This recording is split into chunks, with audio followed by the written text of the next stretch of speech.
How to change your Windows sleep time. Hello guys, in today's video I'm gonna show you how to change your Windows sleep time in easy fast way. So first thing we do is we go here down and click on the start icon of Windows, and then you have to choose the settings option right here.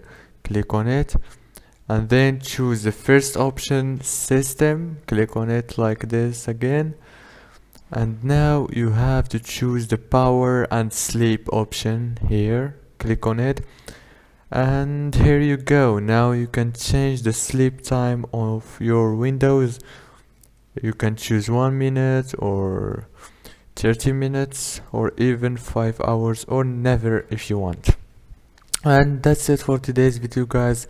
If this video was helpful for you, please don't forget to like and subscribe, and thank you so much for watching this video until the end.